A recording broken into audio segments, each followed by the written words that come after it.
El otoño castellano había llegado con su cortejo de hojas doradas y vientos melancólicos, mas ninguna estación del año podría rivalizar con la desolación que anidaba en el alma de don Ricardo de Valdemar y Montemayor mientras contemplaba los restos de su carruaje ancestral. Ahí yacía, en el patio de armas del palacio, como un león herido que conservara aún vestigios de su majestad perdida, el carruaje dorado de los Valdemar, símbolo de 5 generaciones de honor y tradición, reducido ahora a maderas astilladas y ornamentos desgarrados. Si quieres más historias como esta, suscríbete al canal y activa las notificaciones.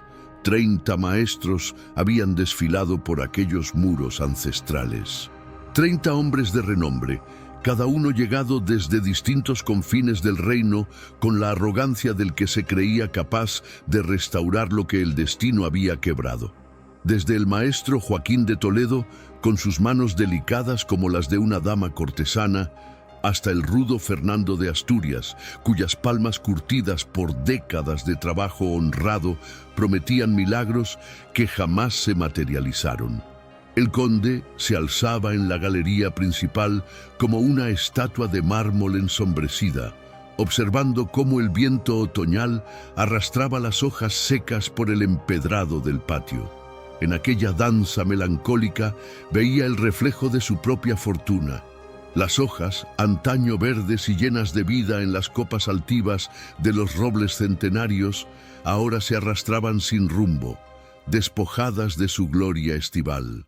El carruaje había sido fabricado en tiempos de su tatarabuelo, el primer conde de Valdemar, cuando España aún soñaba con la grandeza de sus colonias americanas, y los galeones regresaban cargados de oro y especias que perfumaban hasta los rincones más remotos del reino. Cada talla de su estructura contaba una historia, los escudos de armas entrelazados con rosas de Damasco, símbolo del amor que unió a su tatarabuelo con doña Isabela de Mendoza, los querubines que adornaban las puertas, esculpidos para celebrar el nacimiento del primogénito, las ruedas forjadas con el hierro más puro de las minas cantábricas, reforzadas con aros de bronce que antaño reflejaban el sol como espejos dorados. El accidente había llegado sin previo aviso en una tarde de primavera, cuando regresaba de Madrid tras gestionar asuntos relacionados con las propiedades familiares en Andalucía. El camino serpenteaba entre colinas cubiertas de jaras en flor, y el aire primaveral entraba por las ventanillas abiertas, llevando consigo el aroma dulce de las retamas y el canto alegre de las alondras. De súbito, como si la misma tierra se hubiera alzado en cólera, la rueda delantera derecha se desprendió con un crujido seco que aún resonaba en sus pesadillas. El carruaje se volcó con violencia, rodando por la pendiente como un juguete roto en manos de un niño cruel. Don Ricardo, por la gracia divina, había salido ileso del percance, protegido quizás por las oraciones que su difunta madre dirigía cada mañana a la Virgen del Pilar. Pero el carruaje quedó hecho pedazos, sus maderas nobles astilladas, sus ornamentos dorados dispersos entre las jaras como lágrimas de metal precioso.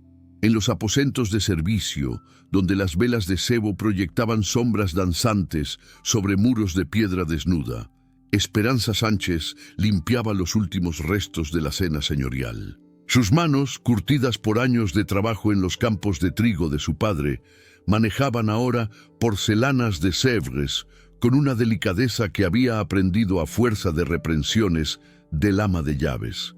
Apenas 5 días llevaba sirviendo en el palacio de Valdemar, y aún le costaba creer que sus ojos campesinos contemplaran cada mañana corredores de mármol y tapices flamencos. La curiosidad que siempre había sido su perdición desde niña se agitaba en su pecho como pájaro enjaulado. Los otros criados murmuraban en la cocina sobre el carruaje maldito y los 30 maestros fracasados. pero ninguno sabía explicar por qué aquella máquina dorada se resistía a toda reparación.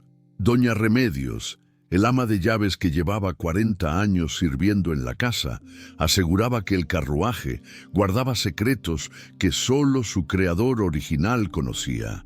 Pero había algo más, algo que inquietaba a Esperanza de manera inexplicable cada vez que sus tareas la llevaban cerca del patio donde yacían los restos dorados.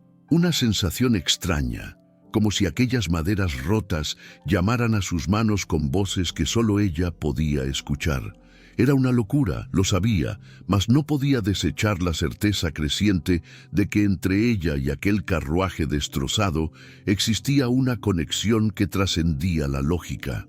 La noche envolvía el palacio con su manto de terciopelo negro cuando don Ricardo descendió por primera vez al patio tras la partida del maestro Armando. Sus pasos resonaban sobre las piedras húmedas por el rocío, y la luna llena bañaba de plata los fragmentos dorados del carruaje. Se acercó a los restos con la reverencia de quien visita la tumba de un ser querido, y sus dedos acariciaron las maderas astilladas con una ternura que contrastaba con la dureza habitual de su semblante. Desde las sombras del pórtico, Esperanza observaba aquella escena con el corazón palpitándole como alas de colibrí. Algo en la postura derrotada del conde, en la manera como sus hombros se curvaban bajo el peso de la desesperación, despertó en ella una compasión que jamás había sentido por persona alguna de noble cuna.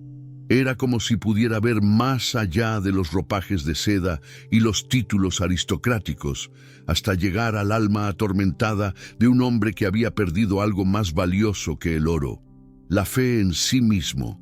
En ese momento, mientras la brisa nocturna agitaba las ramas de los cipreses y el aroma de los jazmines del jardín se mezclaba con el olor a madera vieja del carruaje, Esperanza tomó una decisión que cambiaría para siempre el curso de sus vidas. Mañana, cuando las primeras luces del alba iluminaran el patio de armas, ella misma examinaría aquellos restos con sus propias manos, porque algo en su interior, una voz ancestral que parecía brotar de la misma tierra castellana, le susurraba que los secretos del carruaje no estaban perdidos para siempre. La biblioteca del Palacio de Valdemar era un santuario de conocimiento donde siglos de sabiduría reposaban en estantes de nogal que se alzaban hasta el techo abovedado. Esperanza había recibido el encargo de limpiar aquellos volúmenes polvorientos, tarea que le fue encomendada por ser la única sirvienta capaz de leer y escribir, habilidad adquirida gracias a las enseñanzas del párroco de San Millán durante las largas tardes de invierno de su infancia. Entre tomos de historia sagrada y tratados de filosofía, sus dedos encontraron un legajo de documentos que parecían haber sido olvidados por el tiempo mismo. El pergamino crujía bajo sus caricias con la fragilidad de las hojas otoñales, y la tinta desvaída hablaba de décadas transcurridas en el silencio de aquellos anaqueles. Con el corazón palpitándole como tambor de guerra, se atrevió a examinar aquellos papeles que guardaban secretos de tiempos remotos. Allí, entre contratos de construcción y recibos de materiales fechados en 1652, encontró algo que la heló hasta los huesos: los planos originales del carruaje, dibujados con mano maestra y firmados con un nombre que la golpeó como rayo en noche serena: Esteban Sánchez, maestro carpintero de San Millán. Sánchez, su propio apellido, grabado en aquellos documentos con la solemnidad de una lápida sepulcral. ¿Podría ser que aquel artesano cuyo nombre había sido borrado de la historia oficial fuera su propio abuelo paterno? Aquel del que tan pocas cosas sabía, salvo que había sido un hombre hábil con las manos y que había muerto cuando su padre era apenas un niño. La revelación la trastornó de tal manera que estuvo a punto de dejar caer los documentos al suelo de mármol. Sus manos temblaban como hojas al viento mientras examinaba cada línea de aquellos planos magistrales, donde cada curva del carruaje estaba detallada con una precisión que hablaba de años de experiencia y amor por el oficio. En los márgenes del pergamino había anotaciones escritas con letra menuda que revelaban secretos técnicos, tipos de madera específicos, ángulos de ensamblaje que solo un maestro consumado podría conocer, fórmulas de barnices que convertían la madera común en superficies doradas que rivalizaban con el oro puro. Aquella tarde, cuando las campanas de la capilla del palacio tañeron vísperas y los últimos rayos de sol se filtraban por los ventanales emplomados de la biblioteca, Esperanza guardó cuidadosamente los documentos entre las páginas de un tratado de agricultura que sabía nadie consultaría. Su mente bullía con preguntas que no se atrevía a formular en voz alta. Si su abuelo había sido efectivamente el creador de aquella maravilla dorada, ¿por qué su nombre había desaparecido de los registros oficiales? ¿Qué había sucedido para que un artesano capaz de crear semejante obra maestra fuera relegado al olvido? La cena en el comedor de la servidumbre transcurrió entre murmullos sobre la llegada inminente de doña Catalina de Mendoza, la prometida del conde, que arribaría al palacio con su séquito de damas y sirvientes para preparar la boda primaveral. Las doncellas más jóvenes cuchicheaban sobre los vestidos de seda que traería desde Madrid y las joyas que luciría en las fiestas nupciales, pero Esperanza apenas prestaba atención a aquellas habladurías. Su mente estaba fija en el carruaje y en los secretos que había descubierto entre los documentos polvorientos. Esa noche, cuando el palacio se sumió en esa quietud profunda que solo conocen las grandes casas señoriales, Esperanza se deslizó como sombra por los corredores hasta llegar al patio de armas. La luna menguante proporcionaba apenas la luz suficiente para distinguir las formas de los restos dorados que yacían bajo una lona encerada para protegerlos de la humedad nocturna. Con manos temblorosas pero decididas, retiró la cubierta y se acercó a examinar las maderas rotas. Al principio, solo vio lo que cualquier ojo inexperto habría percibido, fragmentos de un objeto antaño bello, ahora reducido a la condición de reliquia inútil. Pero gradualmente, mientras sus dedos acariciaban las superficies astilladas, comenzó a distinguir detalles que revelaban la maestría del artífice original. Cada junta estaba pensada no solo para la resistencia, sino también para la belleza. Cada ornamento dorado se integraba orgánicamente con la estructura de madera como si hubiera crecido de ella de manera natural.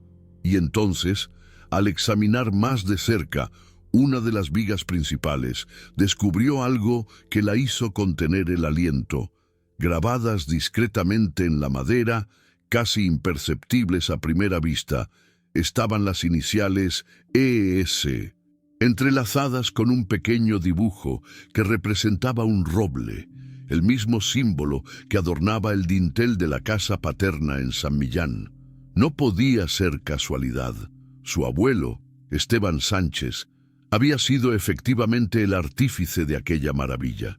Sus manos, que ella jamás había conocido, pero cuya herencia llevaba en la habilidad natural que tenía para las labores manuales, habían dado forma a lo que ahora yacía aparentemente irreparable bajo la luna menguante.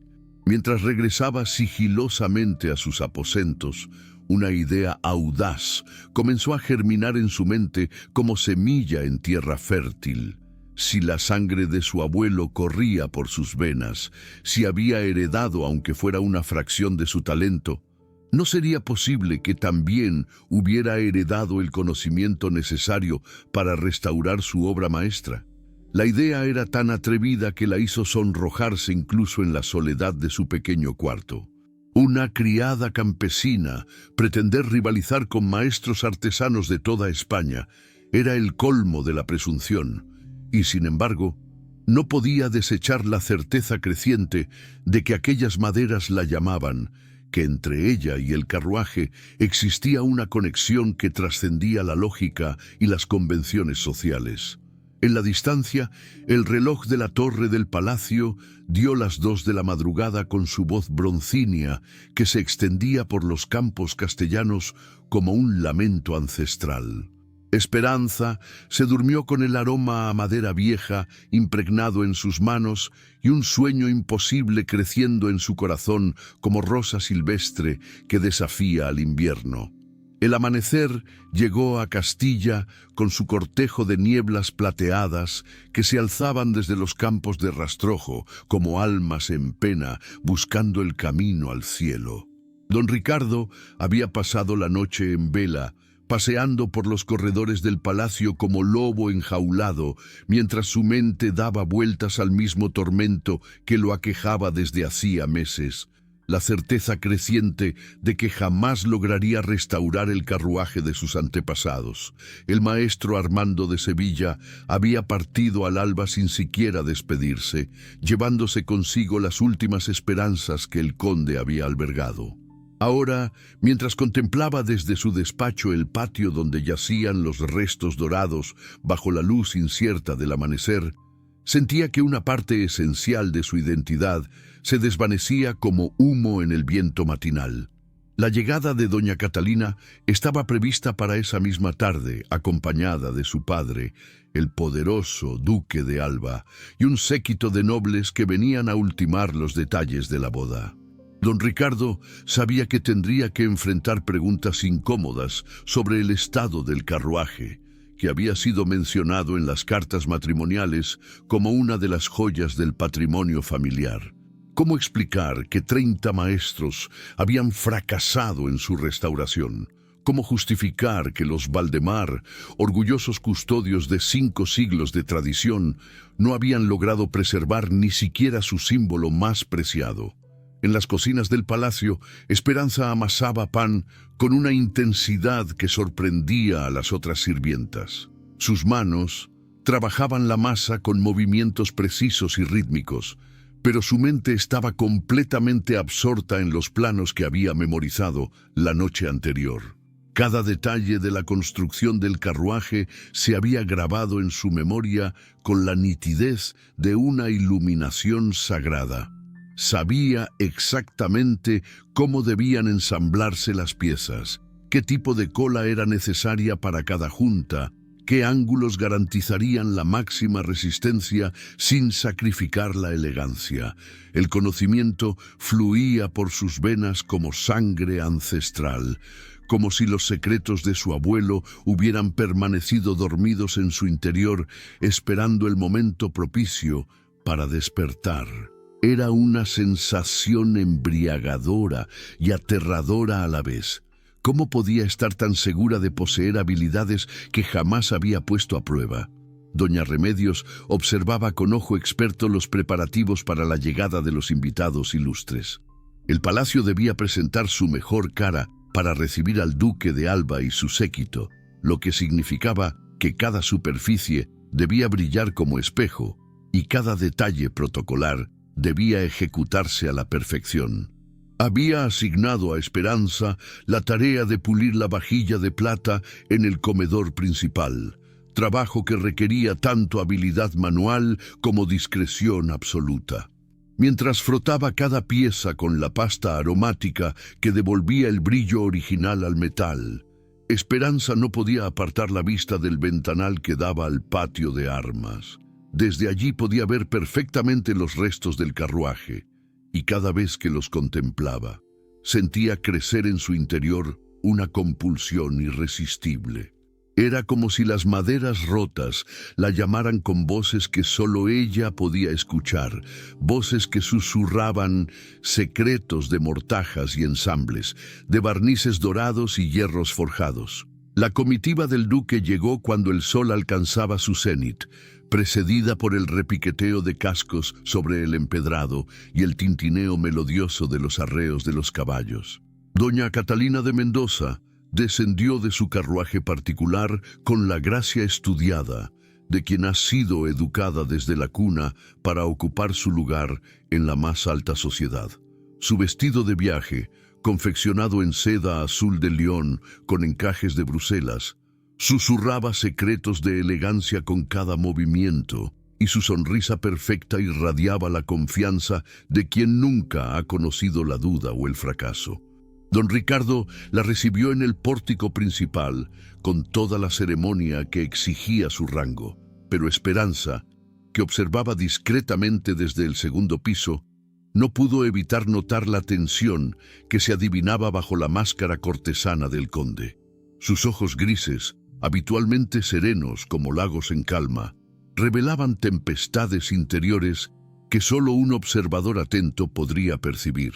El banquete de bienvenida se desarrolló con la pompa habitual de tales ocasiones. Los invitados, acomodados en el gran comedor según el estricto protocolo nobiliario, disfrutaron de manjares traídos desde los confines del reino, truchas de los ríos asturianos, jamones de la dehesa extremeña, vinos de Jerez que brillaban como topacios líquidos en las copas de cristal veneciano. Las conversaciones giraban en torno a política cortesana, matrimonios ventajosos y las últimas noticias llegadas desde Madrid sobre las reformas administrativas del rey. Pero fue durante los postres cuando se produjo el momento que cambiaría para siempre el destino de todos los presentes. El duque de Alba, hombre de modales refinados pero carácter directo, preguntó por el famoso carruaje dorado de los Valdemar, del que había oído hablar en la corte como una de las maravillas artísticas del reino. Don Ricardo sintió que el color abandonaba su rostro como agua que se escurre por grietas invisibles. Las palabras se atoraron en su garganta como piedras, y por un momento que se hizo eterno, el silencio se extendió por el comedor como aceite derramado. Finalmente, con voz que apenas logró mantener firme, explicó el accidente que había destruido el carruaje y los infructuosos intentos de restauración. 30 maestros, decís, inquirió el duque con una ceja arqueada que expresaba más elocuentemente que las palabras su sorpresa y quizás su menosprecio apenas disimulado. Es ciertamente extraño que artesanos de reconocida habilidad hayan fracasado de manera tan unánime. La observación cayó sobre la mesa como piedra en estanque sereno, creando ondas de incomodidad que se extendieron por todos los comensales. Doña Catalina dirigió a su prometido una mirada que mezclaba comprensión y reproche, mientras los demás invitados se sumían en un silencio incómodo que solo el tintineo de la cristalería lograba quebrar ocasionalmente. Don Ricardo apuró su copa de vino con mano temblorosa, sintiendo cómo el licor quemaba su garganta como reproches no formulados. La humillación se extendía por su pecho como mancha de aceite, y cuando ya no pudo soportar más las miradas compasivas y los silencios elocuentes, se puso en pie con brusquedad que hizo tintinear las copas sobre la mesa. Si alguien cree ser tan listo como para conseguir lo que 30 maestros no han logrado, que lo intente, exclamó con voz que resonó por todo el comedor como campanada de bronce. Que venga cualquiera que se atreva a enfrentar lo que parece imposible. Las palabras brotaron de sus labios cargadas de desesperación y orgullo herido, dirigidas más al destino cruel que a persona alguna en particular. Pero el eco de su desafío se extendió más allá del comedor, filtrándose por los corredores del palacio hasta llegar a los oídos de quien menos esperaba escucharlo. Esperanza, que servía discretamente el vino en las copas de los invitados, sintió que aquellas palabras la golpeaban con la fuerza de una revelación divina. El momento había llegado. El destino le ofrecía la oportunidad que jamás se había atrevido a soñar. Con el corazón palpitándole como tambor de guerra y las manos temblándole como hojas en ventisca, se adelantó un paso desde su posición junto a la credencia. «Excelencia», murmuró con voz que apenas logró mantener audible. Yo podría intentarlo». El silencio que siguió a sus palabras fue tan absoluto que el vuelo de una mosca habría sonado como trueno.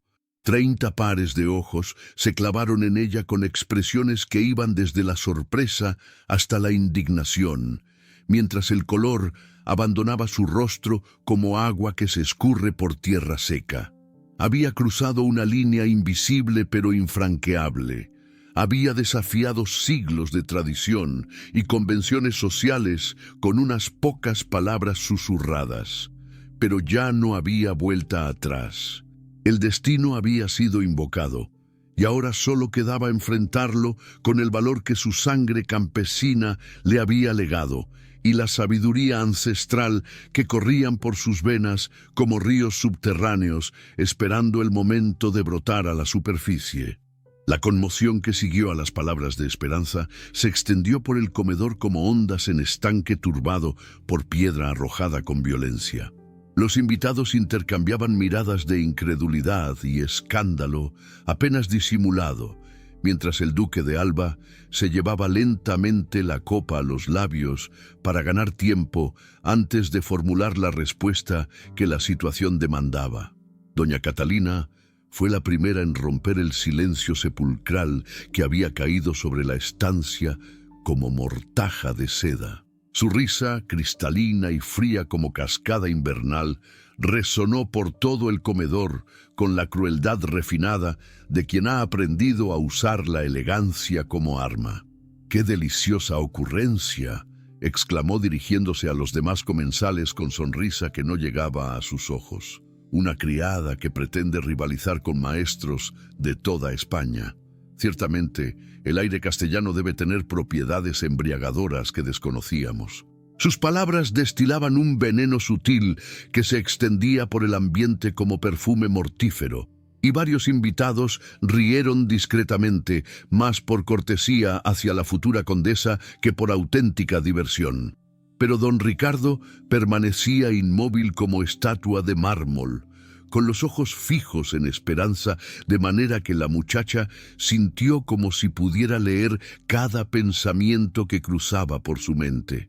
Había algo en la postura de la criada, en la manera como mantenía la cabeza alta a pesar del sonrojo que teñía sus mejillas de carmesí, que despertó en el conde una curiosidad inexplicable. No era la arrogancia ciega de la ignorancia lo que veía en sus ojos oscuros, sino una certeza serena que parecía brotar de fuentes más profundas que la mera presunción. «Explicadme», dijo finalmente don Ricardo con voz controlada, «¿qué os hace pensar que podríais lograr lo que 30 maestros de reconocida habilidad no han conseguido?»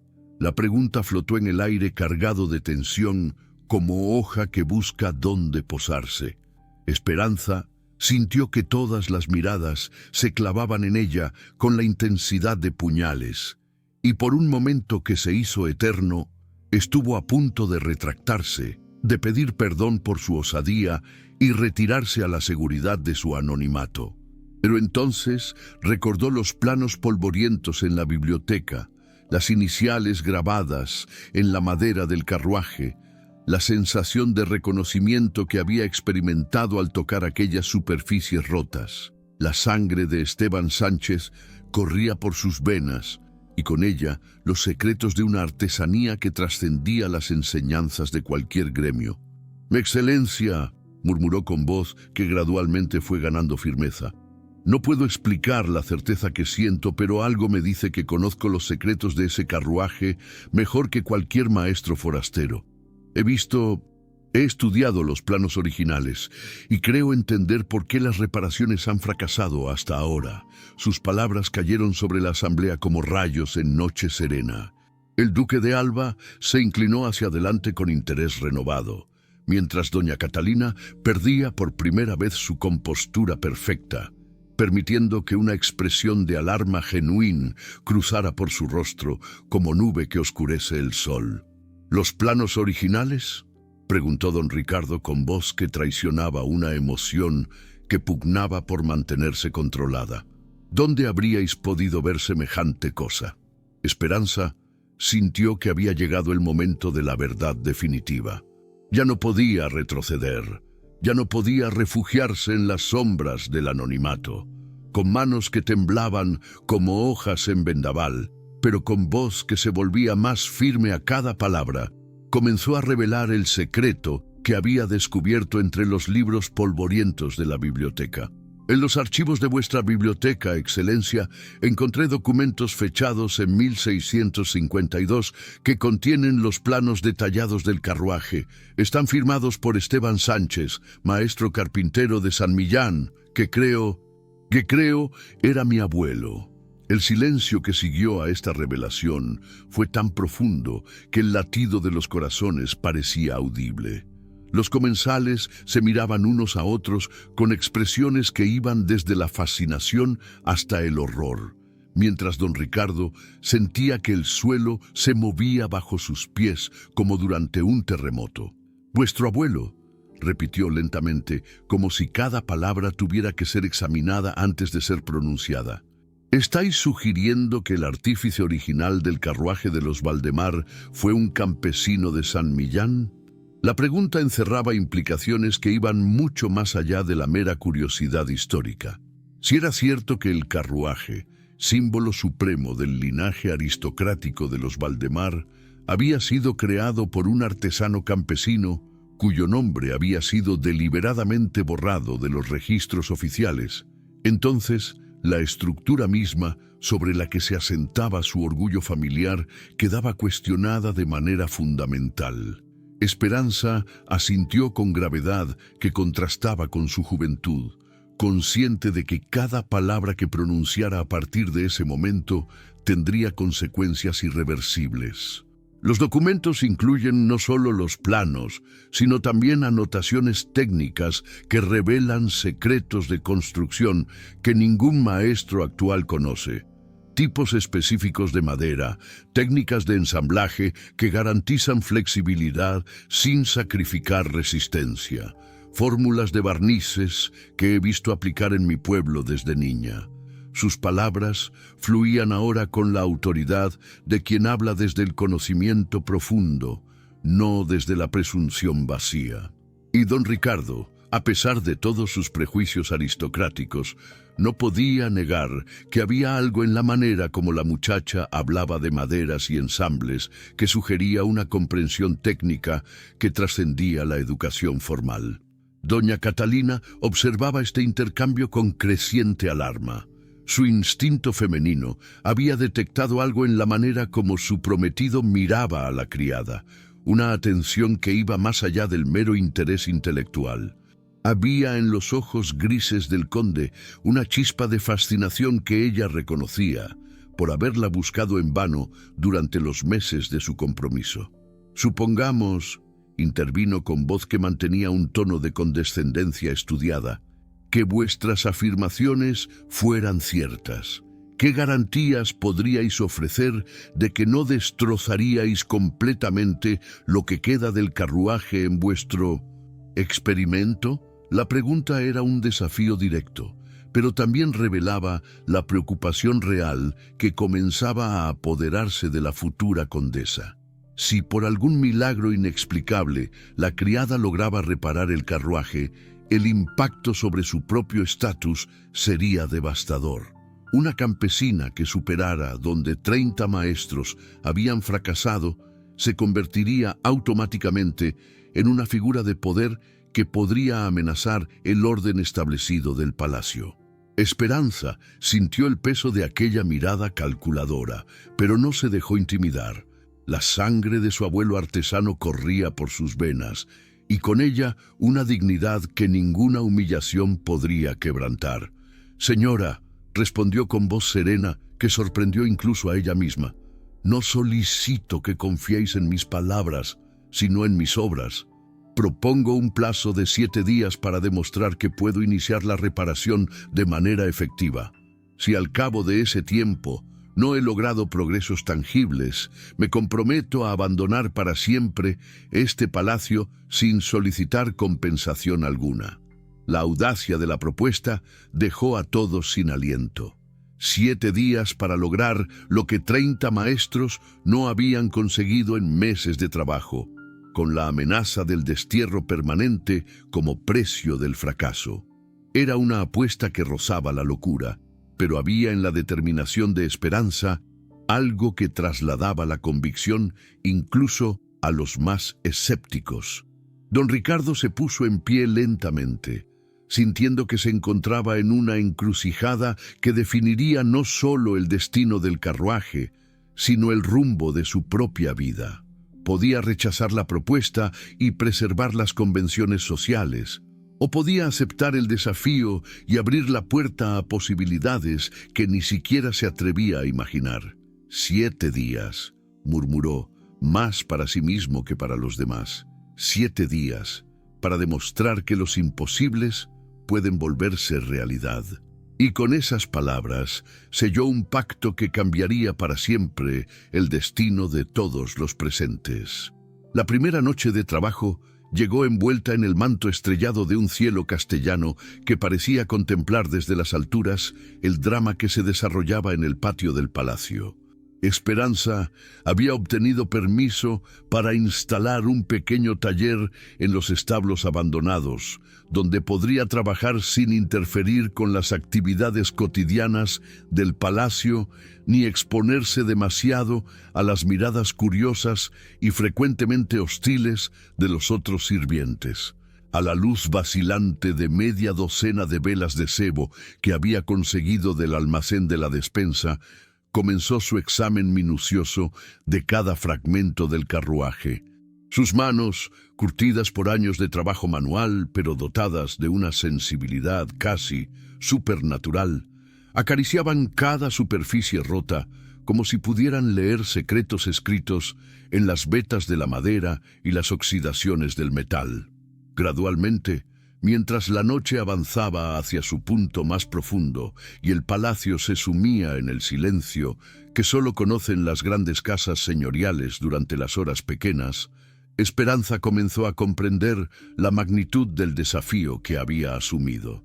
El carruaje no había sido simplemente dañado por el accidente, había sido construido con técnicas tan específicas y materiales tan particulares que cualquier intento de reparación requería un conocimiento que trascendía la mera habilidad artesanal.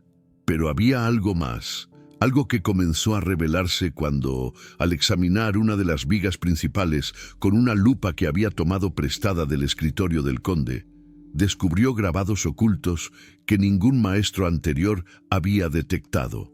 No eran simplemente marcas ornamentales, sino un sistema de notación que su abuelo había desarrollado para registrar especificaciones técnicas de manera codificada. Con el corazón palpitándole como tambor ceremonial, siguió las líneas grabadas hasta encontrar, oculto en el interior de una junta que había pasado desapercibida para todos los reparadores anteriores, un pequeño compartimiento secreto. Al abrirlo con dedos temblorosos, encontró un pergamino enrollado que había permanecido protegido durante más de un siglo. El documento, escrito con la letra cuidadosa de su abuelo, no era simplemente un manual técnico, sino una confesión personal que revelaba secretos que habrían escandalizado a la sociedad de la época. Esteban Sánchez no había creado el carruaje solo como encargo comercial, sino como tributo de amor a una mujer que había cautivado su corazón, Soledad de Valdemar, hermana menor del primer conde, cuya existencia había sido borrada de los registros oficiales por razones que el documento revelaba con dolorosa claridad. «Para mi amada Soledad», decía el texto con caligrafía que la emoción había vuelto temblorosa, «que este carruaje sea testamento eterno de un amor que los hombres condenan pero que Dios bendice. Cada curva de su estructura canta tu nombre.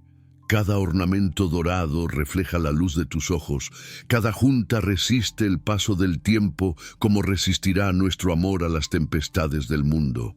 Las lágrimas nublaron la vista de Esperanza mientras continuaba leyendo aquella confesión que revelaba no solo la historia de un amor prohibido, sino también los secretos técnicos que habían hecho del carruaje una obra maestra irrepetible. Su abuelo había incorporado en la estructura innovaciones que ningún artesano de la época conocía.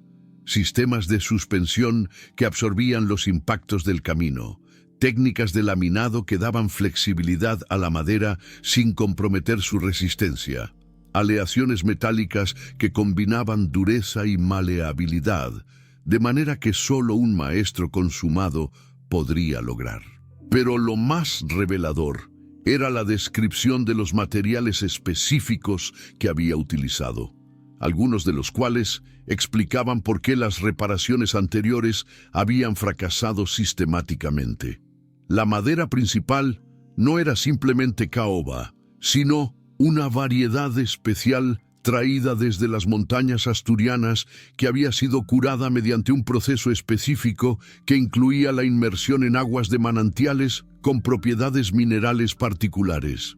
Los metales habían sido forjados según fórmulas que combinaban hierro de diferentes procedencias para lograr propiedades que ningún herrero común conocía.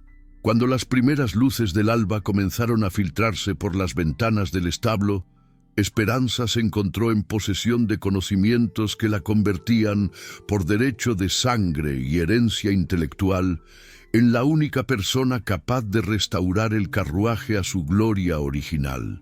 Pero también había descubierto algo que la perturbaba profundamente: la historia de amor prohibido entre su abuelo y la hermana del conde original no era simplemente un romance truncado por las diferencias sociales, sino una tragedia que había tenido consecuencias que se extendían hasta el presente.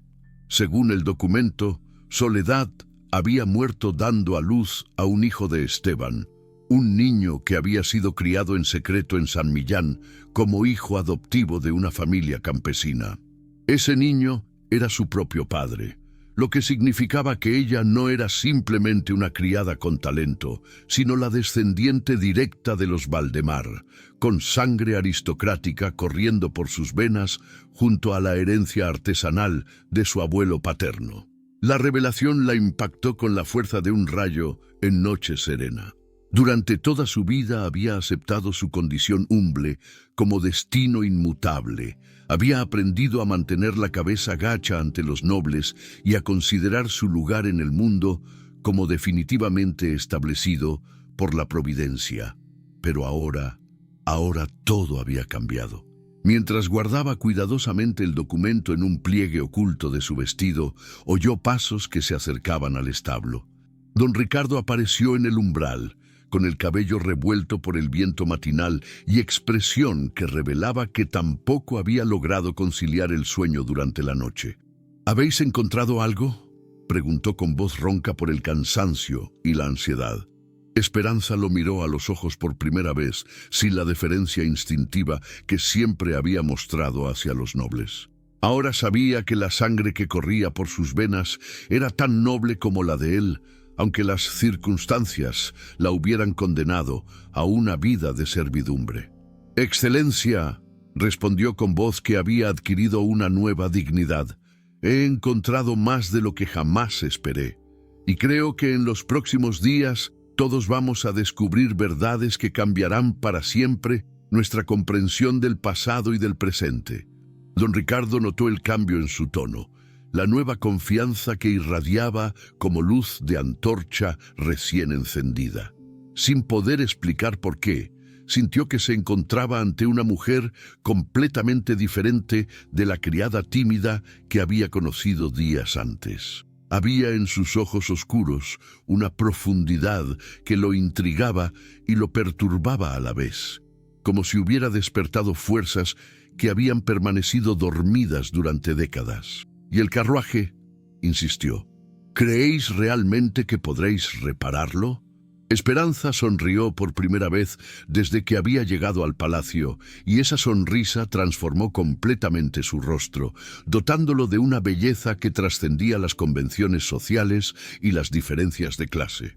«No solo lo repararé, excelencia, lo restauraré a una gloria que superará incluso a la original, porque ahora conozco secretos que su creador guardó para la posteridad, esperando el momento en que alguien de su sangre los descubriera y los pusiera al servicio de la justicia y la verdad. Los rumores se extendieron por el palacio como fuego en rastrojera seca. Para el tercer día de trabajo, no quedaba sirviente, guardia o jardinero que no hubiera oído hablar de la criada que pretendía lograr lo imposible. Las opiniones se dividían de manera que reflejaba las tensiones sociales que siempre habían existido bajo la superficie aparentemente serena de la vida palatina. En las cocinas, donde doña Remedios reinaba con autoridad maternal, ganada a través de 4 décadas de servicio fiel, las conversaciones matinales habían adquirido un tono de excitación que rayaba en la sedición. Las criadas más jóvenes hablaban de esperanza, con una admiración que tenía tintes de adoración religiosa, como si su audacia hubiera liberado sueños que habían permanecido prisioneros en corazones resignados.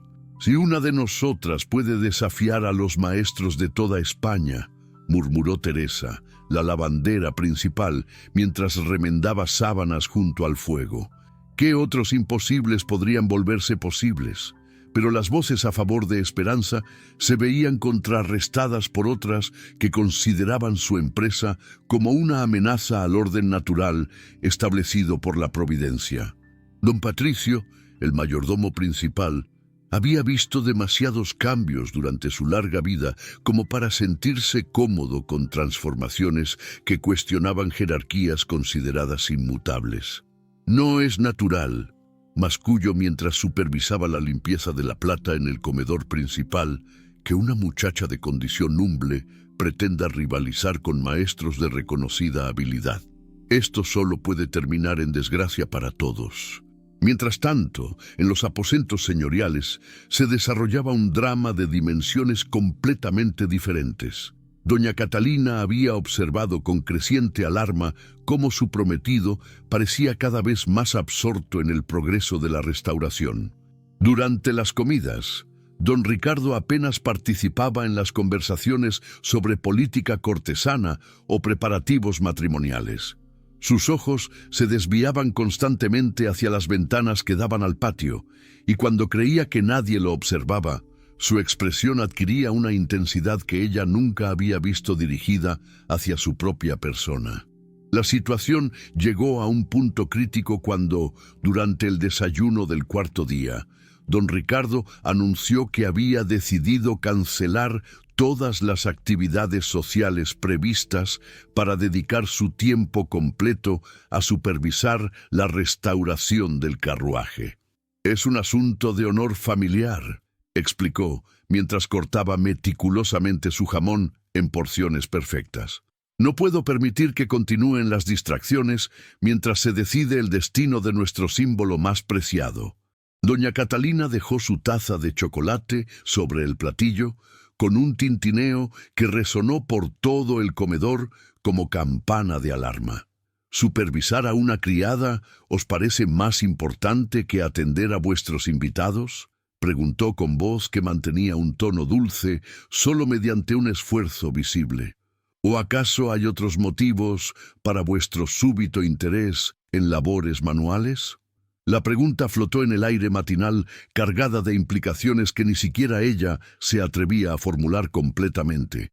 Don Ricardo alzó la vista de su plato con lentitud deliberada, y en sus ojos grises había una firmeza que su prometida nunca había visto antes. «Los motivos que guían mis acciones son asunto mío, Catalina, y os agradeceré que recordéis que aún soy señor de esta casa y de mis propias decisiones». Fue la primera vez que le hablaba con tal dureza, y el impacto sobre doña Catalina fue visible. El color abandonó su rostro como agua que se escurre por tierra seca, y por un momento la máscara de perfección cortesana se resquebrajó lo suficiente para revelar la mujer insegura que se ocultaba detrás de los modales estudiados. Después del desayuno, mientras don Ricardo se dirigía al establo donde Esperanza trabajaba con concentración casi mística, doña Catalina convocó a su doncella personal, una mujer madura de origen vasco llamada Inés, que llevaba años sirviendo a la familia Mendoza y había aprendido a navegar las traicioneras aguas de la política doméstica con habilidad que rayaba en la maestría. «Quiero que averigües todo lo posible sobre esa muchacha», ordenó con voz que temblaba ligeramente. «Su familia, su pasado, cualquier información que pueda ser útil. Hay algo en esta situación que escapa a mi comprensión y no puedo combatir enemigos que no conozco». Inés asintió con gravedad, que revelaba su completa comprensión de las implicaciones de aquella orden. En el mundo de la alta sociedad, la información era poder y el poder era supervivencia.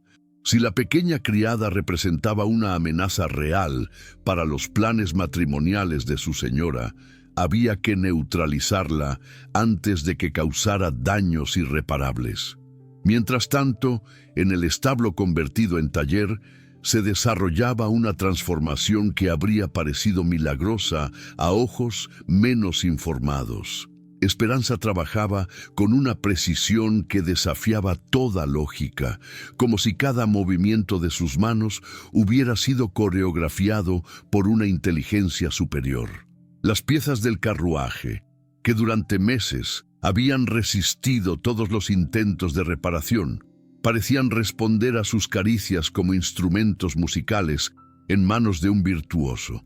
Don Ricardo observaba desde una distancia respetuosa, fascinado por la manera como la muchacha manejaba herramientas que parecían extensiones naturales de sus dedos. Había en sus movimientos una gracia que trascendía la mera habilidad técnica, como si la restauración fuera no solo un trabajo manual, sino también una especie de ritual sagrado que conectaba el presente con un pasado glorioso.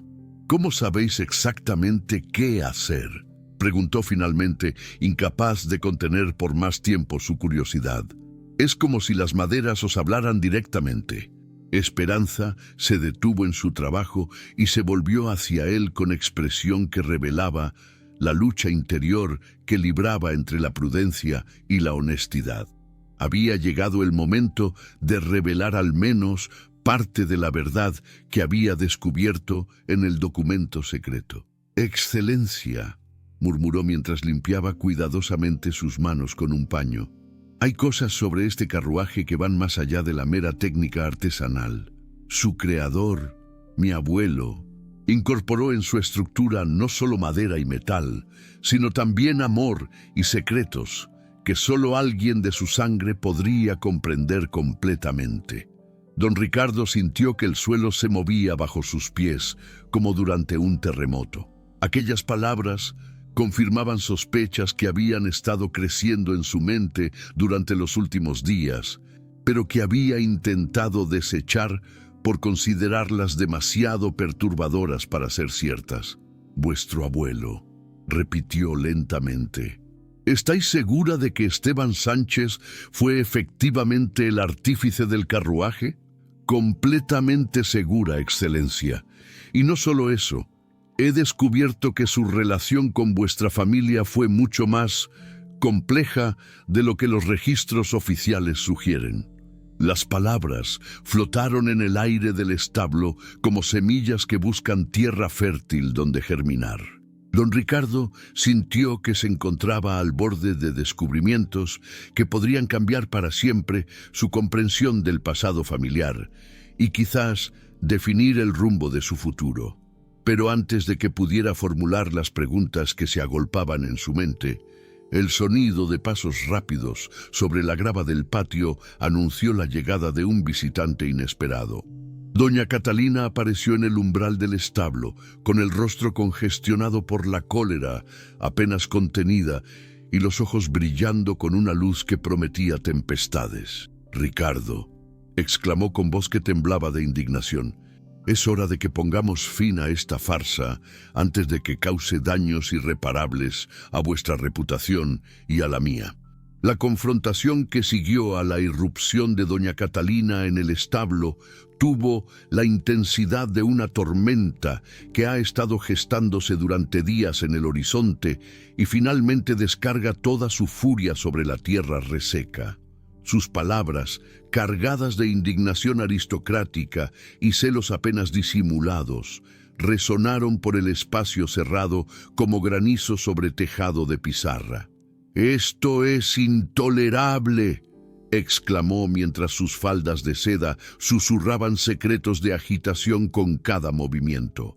El futuro conde de Valdemar, pasando horas en un establo, observando cómo una criada juega con pedazos de madera. ¿Qué dirán en Madrid cuando lleguen noticias de semejante comportamiento?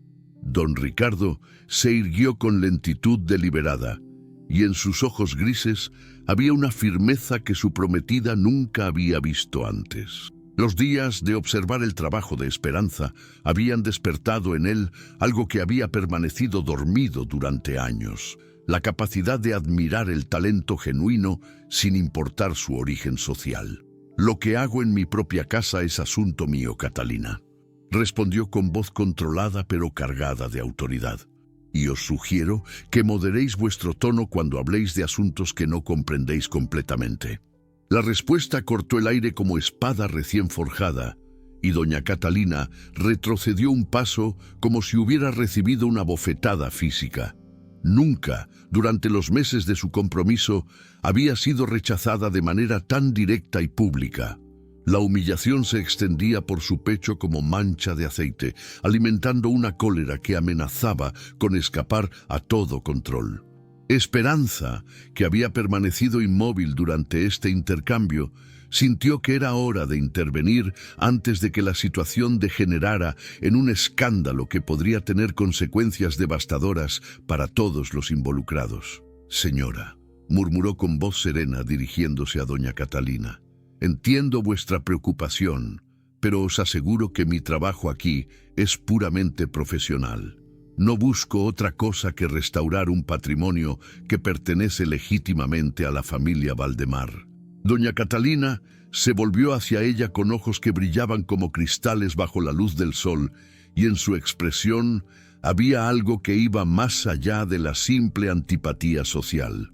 «¿Legítimamente?», repitió con voz que destilaba veneno refinado.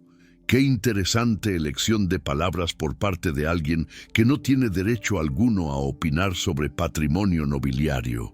Era un ataque directo, calculado para humillar y reducir al silencio, pero Esperanza no se dejó intimidar. Los días de trabajo en el carruaje, de descubrir secretos ancestrales y de comprender su verdadera identidad, habían forjado en ella una dignidad que ninguna ofensa podría quebrantar. «Tenéis razón, señora», respondió con calma, que contrastaba dramáticamente con la agitación de su interlocutora. «Una criada no debería opinar sobre patrimonio nobiliario, pero quizás alguien que lleva sangre Valdemar en sus venas tenga más derecho del que aparenta». El silencio que siguió a estas palabras fue tan absoluto que el vuelo de una mosca habría sonado como rugido de león. Don Ricardo sintió que el aire abandonaba sus pulmones como si hubiera recibido un golpe en el pecho, mientras doña Catalina palidecía hasta adquirir un tono cetrino que hacía resaltar de manera dramática el carmín de sus labios. ¿Qué habéis dicho?», murmuró don Ricardo con voz que apenas logró mantenerse audible. Esperanza comprendió que había llegado el momento de la verdad definitiva. Ya no podía retroceder, ya no podía refugiarse en medias verdades o revelaciones parciales. Con manos temblorosas pero decididas, extrajo de su vestido el documento que había encontrado en el compartimiento secreto del carruaje. «Esto fue escrito por mi abuelo, Esteban Sánchez, el verdadero artífice del carruaje de los Valdemar», explicó mientras desplegaba el pergamino amarillento. En él revela que su amor por Soledad de Valdemar, hermana del primer conde, no fue simplemente un romance prohibido, sino una unión que tuvo consecuencias que se extienden hasta el presente. Don Ricardo se acercó al documento como hipnotizado, y mientras sus ojos recorrían las líneas escritas con caligrafía del siglo anterior, su expresión pasó por una gama de emociones que iban desde la incredulidad hasta la conmoción absoluta. «Soledad de Valdemar», murmuró como si pronunciara el nombre de un fantasma. Pero no hay registros de ninguna hermana de mi tatarabuelo. Los archivos familiares fueron deliberadamente alterados, interrumpió Esperanza con voz que había adquirido una autoridad nueva. Según este documento, Soledad murió dando a luz a un hijo de Esteban, un niño que fue criado en secreto en San Millán para evitar el escándalo.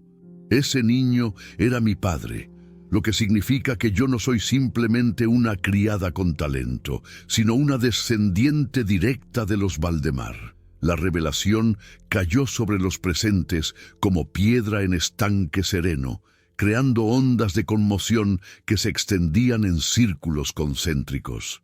Doña Catalina se apoyó contra el marco de la puerta, sintiendo que las piernas la traicionaban, mientras don Ricardo releía el documento con ojos que buscaban desesperadamente algún detalle que pudiera desmentir aquellas afirmaciones revolucionarias.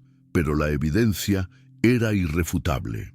La caligrafía coincidía con otros documentos de Esteban Sánchez que había encontrado en los archivos. Los detalles técnicos sobre el carruaje eran demasiado específicos para ser inventados, y las referencias a lugares y personas de la época eran demasiado precisas para ser producto de la imaginación. Si esto es cierto, murmuró don Ricardo con voz que temblaba como hoja en vendaval, entonces todo lo que hemos creído sobre nuestra historia familiar es una mentira construida sobre el silencio y la negación.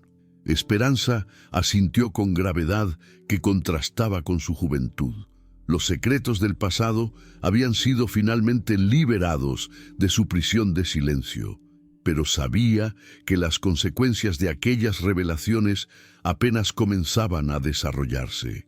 No solo eso, Excelencia, añadió mientras señalaba hacia el carruaje parcialmente restaurado. Este carruaje no es simplemente un símbolo de poder aristocrático, sino un testimonio de amor que trascendió las barreras sociales.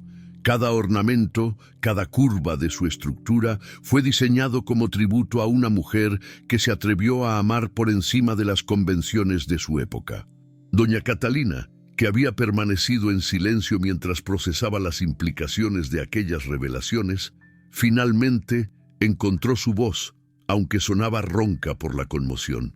Incluso si vuestras afirmaciones fueran ciertas, logró articular, eso no cambia el hecho de que habéis sido criada como sirvienta. La sangre noble no se activa retroactivamente.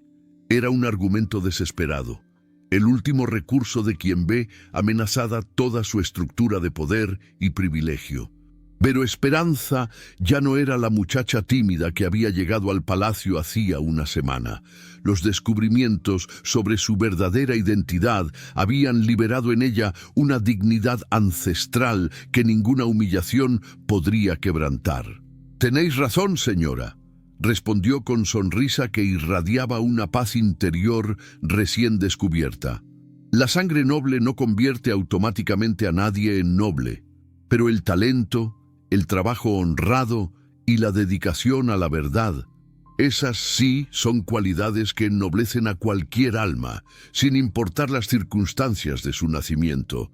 Y con esas palabras regresó a su trabajo en el carruaje, dejando que sus manos hablaran con más elocuencia que cualquier argumento verbal, porque sabía que la verdadera nobleza no se proclama con palabras, sino que se demuestra con acciones que honran tanto el pasado como el futuro. El quinto día amaneció con nubes plomizas que se acumulaban sobre los campos castellanos como presagio de tormenta. En el palacio, la tensión había alcanzado proporciones que amenazaban con resquebrajar la aparente serenidad que siempre había caracterizado la vida aristocrática. Los pasillos susurraban secretos y especulaciones, mientras los sirvientes se dividían en facciones que apoyaban u oponían el trabajo de Esperanza con pasión que rayaba en fervor religioso. Doña Catalina había pasado la noche tramando una estrategia que pudiera neutralizar la creciente influencia de la criada antes de que causara daños irreparables a sus planes matrimoniales. La revelación sobre el posible linaje noble de Esperanza había sido un golpe devastador, pero la futura condesa no había llegado a su posición mediante la resignación pasiva ante los obstáculos. Durante el desayuno, mientras don Ricardo permanecía absorto en sus propios pensamientos y apenas tocaba los manjares que le habían sido servidos, doña Catalina anunció que había enviado un mensaje urgente a su padre en Madrid, solicitando su presencia inmediata en el palacio.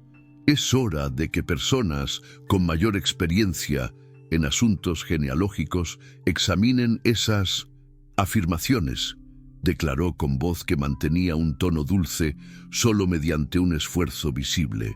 No podemos permitir que rumores infundados contaminen la reputación de la familia Valdemar.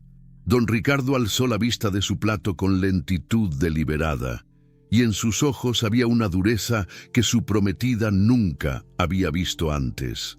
¿Rumores infundados?, preguntó con voz peligrosamente controlada. ¿Habéis examinado los documentos? ¿Habéis visto la precisión con que describe técnicas de construcción que solo el artífice original podría conocer? La pregunta flotó en el aire matinal, cargada de implicaciones que iban mucho más allá de la mera verificación histórica. Doña Catalina sintió que se encontraba en territorio peligroso, pero su orgullo herido la impulsaba hacia confrontaciones que su prudencia habitual le habría aconsejado evitar. «Lo que he visto», respondió con voz que comenzaba a traicionar su agitación interior, «es a un hombre que parece haber perdido la capacidad de distinguir entre realidad y fantasía. ¿Acaso el aire de los establos tiene propiedades alucinógenas que desconocíamos?» El insulto velado resonó por el comedor como bofetada sonora. Don Ricardo se puso en pie con movimiento tan brusco que su silla se volcó hacia atrás, produciendo un estrépito que hizo tintinear la cristalería sobre la mesa. «Catalina», murmuró con voz que contenía tempestades, «creo que sería prudente que reflexionaseis sobre las palabras que acabáis de pronunciar, porque cuando se desata la verdad, a menudo arrasa con más de lo que esperábamos». Y sin más explicaciones, abandonó el comedor, dejando a su prometida a solas con sus miedos crecientes y la certeza cada vez más clara de que estaba perdiendo una batalla que ni siquiera había comprendido completamente hasta ese momento. En el establo, Esperanza trabajaba con una concentración que había adquirido características casi místicas. El carruaje, bajo sus manos expertas, renacía como ave fénix desde las cenizas de su destrucción. Las maderas se unían con precisión perfecta, los metales recuperaban su brillo dorado, y cada ornamento volvía a su lugar como si jamás hubiera estado roto. Al sexto día, cuando las primeras luces del alba iluminaron el patio, el milagro estaba completo. El carruaje de los Valdemar se alzaba en toda su gloria restaurada, más hermoso incluso que en sus días originales. Don Ricardo, al contemplarlo, sintió lágrimas de emoción recorrer sus mejillas. «Esperanza», murmuró con voz quebrada, «habéis devuelto más que un carruaje a mi familia. Habéis devuelto la fe en que el amor verdadero puede vencer cualquier obstáculo». Doña Catalina, derrotada y humillada, partió esa misma mañana hacia Madrid sin despedirse. Su lugar en el corazón del conde había sido ocupado por alguien cuyo valor trascendía títulos y fortunas. Un mes después, el Palacio de Valdemar fue testigo de una boda que escandalizó a toda España. El conde don Ricardo desposó a Esperanza en una ceremonia que mezcló tradiciones aristocráticas con costumbres campesinas. El carruaje dorado los llevó por los campos castellanos hacia su luna de miel, símbolo eterno de que el amor verdadero puede triunfar sobre las convenciones sociales. Esperanza había demostrado que la nobleza no se hereda, sino que se conquista día a día con acciones justas y corazón valiente. Y el carruaje, testigo silencioso de su victoria, brillaba bajo el sol como promesa de que los sueños imposibles pueden hacerse realidad cuando se acompañan de talento, determinación y amor sincero. Si quieres más historias como esta, suscríbete al canal y activa las notificaciones.